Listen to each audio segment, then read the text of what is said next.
ঢাকা আন্তর্জাতিক বাণিজ্য মেলার শেষ দিনেও ব্যাপক ক্রেতা সমাগম। বিকেলের পর থেকে ক্রেতাদের উপস্থিতিতে জমে ওঠে বেচাকেনা।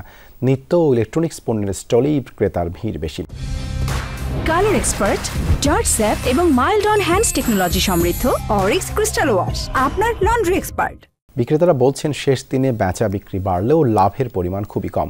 পণ্য ফিরিয়ে নেয়ার খরচ বিবেচনায় কেনা দামেই পণ্য ছেড়ে দিচ্ছেন তারা।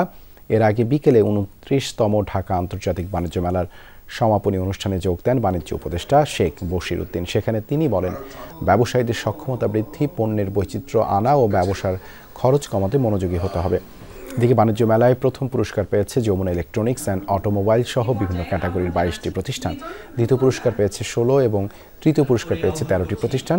শেষ দিনে মেলা চলবে রাত 10টা পর্যন্ত।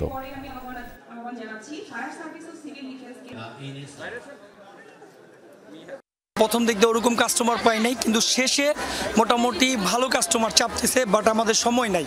এবার ব্যবসা ভালো হয় নাই, আমরা ওরকম সেল করতে পারি নাই। আমরা যেরকম আশা করেছিলাম এর আগের বছর যেরকম মেলা করেছিলাম ওই রকম আমরা ফিডব্যাক পাইনি। লাস্টে একটু বেচাকেনাটা বাড়ছে। কম্পিটিটিভ সক্ষমতা যদি আমরা সৃষ্টি করতে না পারি, তাহলে আমরা ভবিষ্যতে খুব একটা দুর্যোগময় সময়ে পড়তে পারি।